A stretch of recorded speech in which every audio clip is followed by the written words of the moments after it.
Well, hi friends! Anthony Fantano here, the internet's busiest music nerd.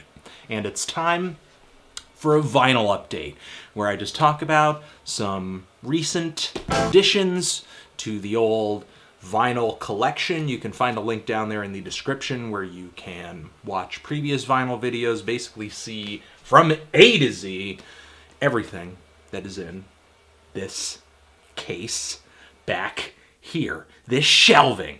Okay, all right. So these recent editions have about a dozen records here to show you and just sort of talk about a little bit, recommend to you if you're into a certain sound or style.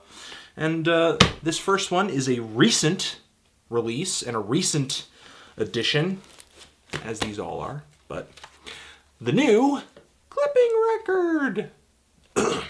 Clipping. Just with all the vowels taken out. The title of the album.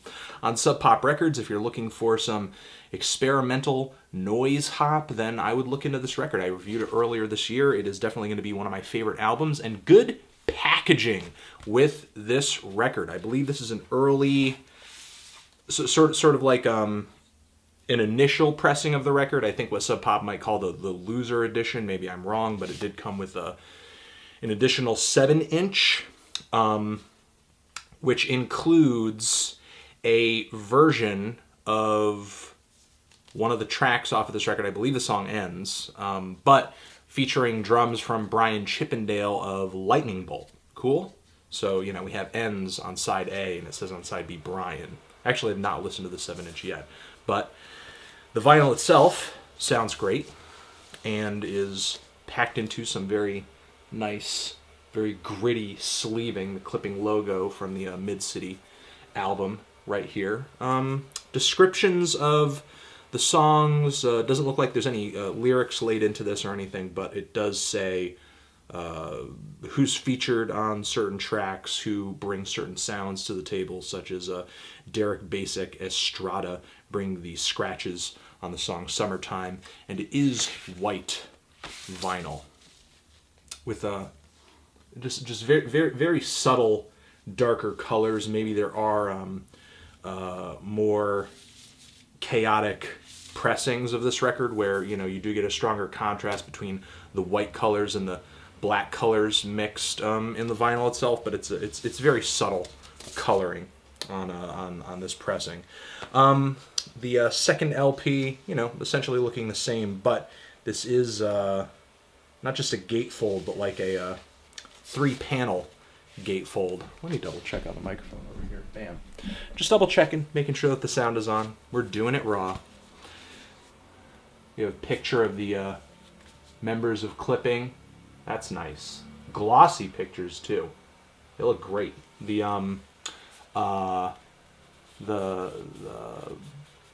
material this is printed on feels like matte, or just like plain. It's not glossy, but what's printed on it, like the chain link fence here, does actually shine. It's very nice pressing. It's very, very nice packaging. I love it. I love the packaging on this record. If you are into that album, it's just all the more incentive to pick it up because the packaging is so nice. All right, this next one is a deluxe edition of one of my favorite Beck records. Have mentioned on numerous occasions that this is one of my favorite Beck records, if not my favorite Beck record.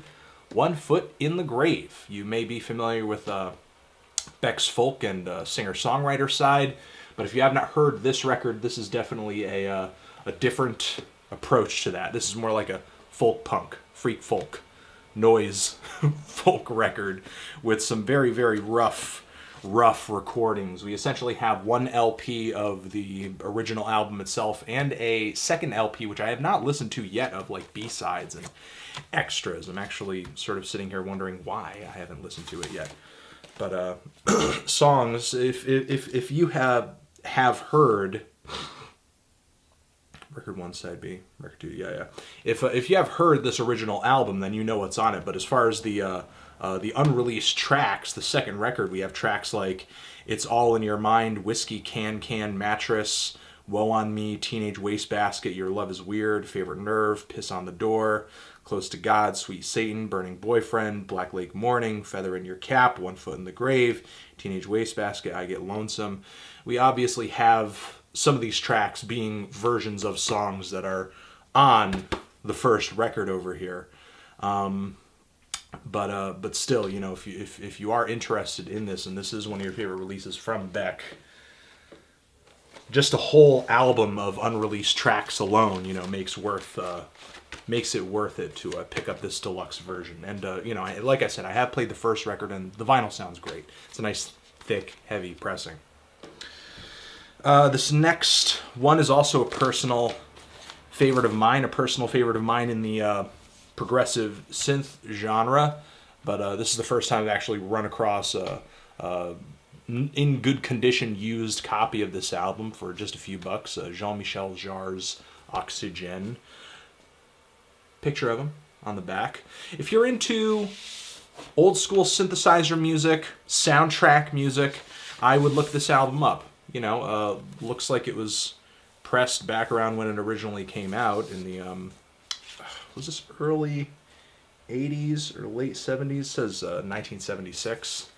Although I have not verified whether or not that's when this actual pressing came out. It could have been pressed a little bit later, though I'm not seeing any markings on the labeling itself signifying that it's a later pressing.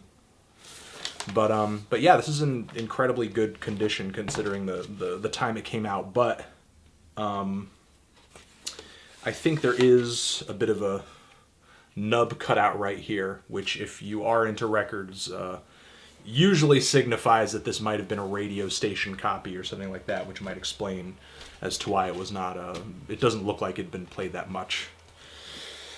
All right, this next one, this is just one of those buys where it's $1 and you see the cover and you're just like, yeah, that, you know, that needs to be in my record collection. It is the Come Out Crew's Free, Gay, and Happy. I think it's no surprise that this is like a Eurodance track, like a house track from that sounds like it came out of the late 80s, early 90s. Let me just verify that. Yeah, I'm not finding a year on the back of this thing, but it's just it's a really uppity dance track with a pretty peppy hook. Free, gay, and happy. Which, and we have a phone number on here too.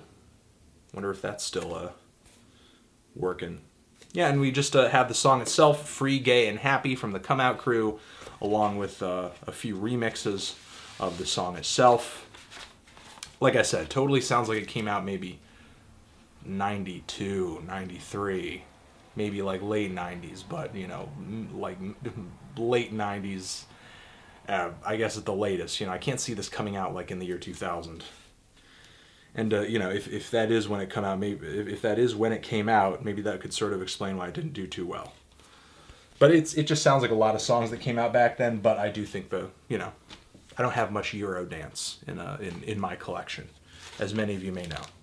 Although this is another dance record that has been a personal favorite of mine, but this is a used copy. The records look like they're in great condition. There's no corners cut off. Does not look like it was a radio copy or anything like that.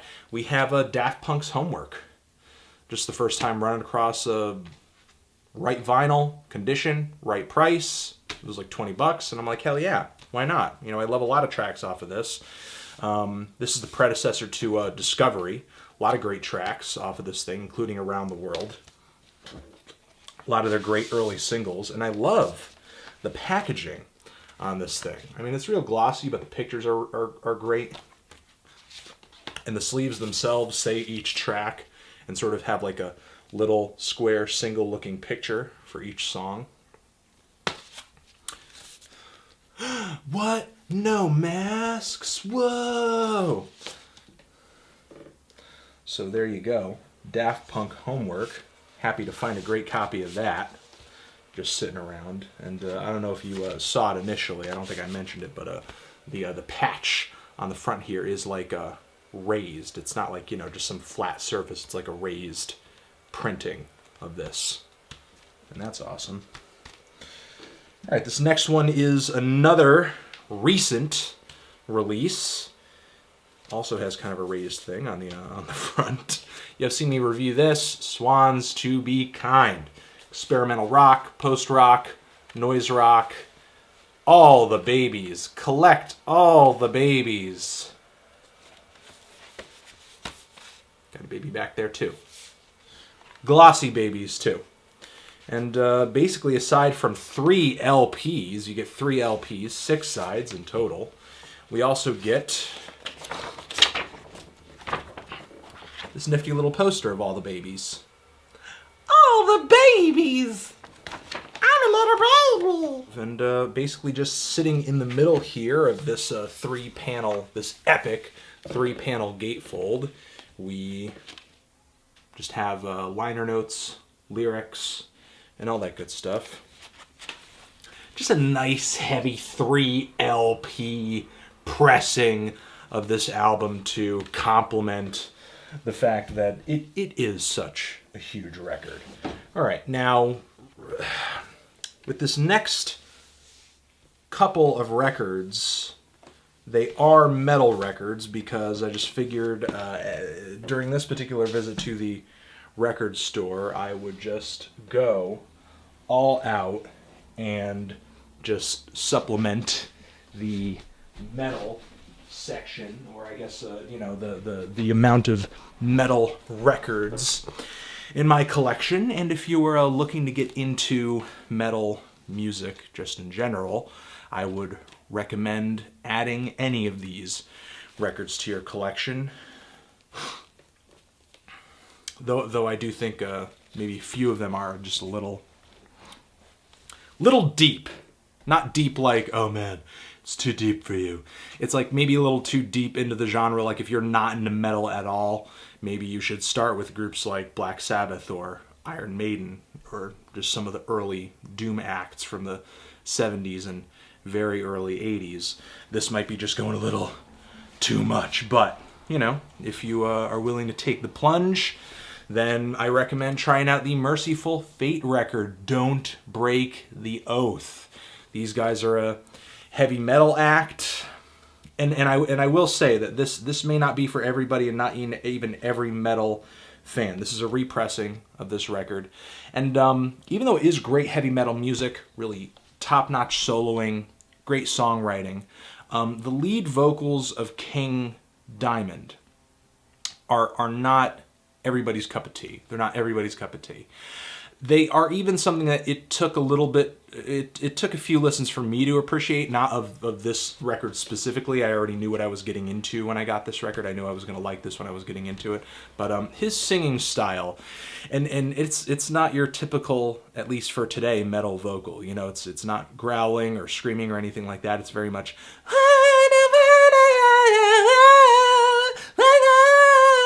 It's a very specific thing. But if you do find yourself into bands like Ghost, for example, I could see you getting into this.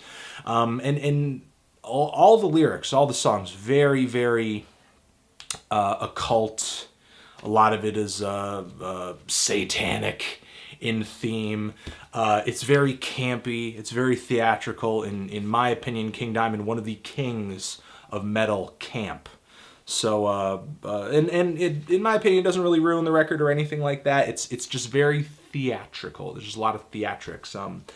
I would show you, but it is sitting on the record player right now. I was just listening to this album, but it is a clear, beautiful, clear orange pressing. It is a nice thick record. It's beautiful orange. It's like I said, a repressing off of Metal Blade Records. All right, this next one, Judas Priest. Can't really go wrong with Screaming for Vengeance. There's actually a sticker on this, but this is not what I paid for it. But yeah, Screaming for Vengeance, one of their early 80s records, one of their more well-known songs on this LP, You've Got Another Thing Coming. So if you're looking for some British early 80s heavy metal, and this one was not a repressing, this one was used, then do look this album up.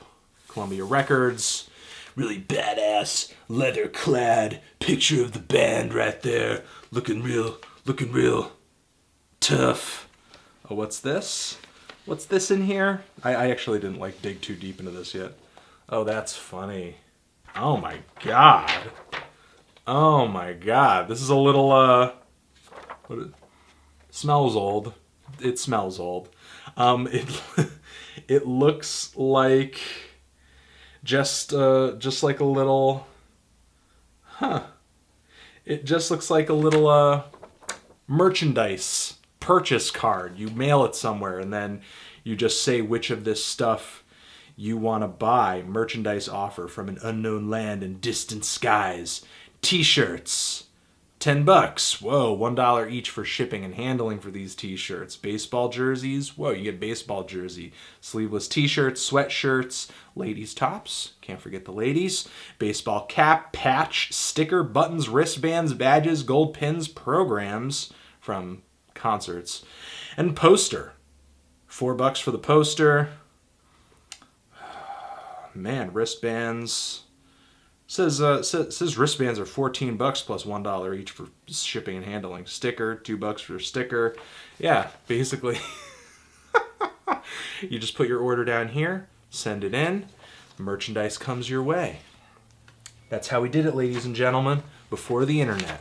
We had little catalogs or these cards that were sent to you either by the band themselves or a small punk independent label that you were buying stuff from, and you would look at the catalog and be like, oh, well, this stuff is relevant to my interest. I will check all this stuff off, send a check in the mail, and then the merchandise comes back your way.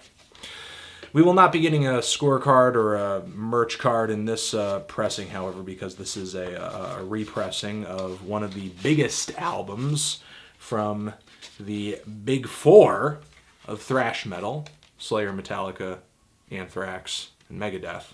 Slayer, Rain and Blood. If you want to hear one of the best thrash metal records, one of the heaviest, hardest, most commercially successful thrash metal records ever, then listen to this record. On American Recordings, infamous for being Rick Rubin's record label. Nice labeling, classic American labeling. Heavy pressing. And we have the logo, lyric sheet. It's not a gatefold or anything like that. Fairly straightforward packaging, but still good repressing packaging all the same. Oh, having trouble. Bear with me. We're doing it raw. Bear with me. Okay, there we go. Oh, we have a wonderful picture of the band on the back. Here's another trio of badass dudes. Motorhead's Ace of Spades. Pretty much the must-hear, like, Motorhead record. If you're going to try out Motorhead, you never tried out Motorhead before, then listen to Ace of Spades. Let Me in the Gang. Looking totally badass on the front. Again, this is another album I've heard before and knew what I was getting into, but I just saw the vinyl and I was like, gotta have it. Fairly straightforward packaging again. Nothing too fantastic about that, but you know, with a lot of these records you don't really need a lot of flash or anything like that, because essentially with a lot of this older stuff you are paying to hear an analog physical representation of an analog recording. You know, it's not like they're taking an analog recording and I'm buying MP3s of it, or somebody recorded their album digitally and I am buying an analog version of their digital album. This is analog. You know, this is the way this kind of stuff was meant to be heard, you know? And finally, another repressing. This is a new version of this record as well. Death's Symbolic. This is definitely a first record to try out, or one of the first records that you can definitely try out or get into if you're trying to explore the genre of death metal, all right? These guys are technical, they're on point, production's good, the performances are great.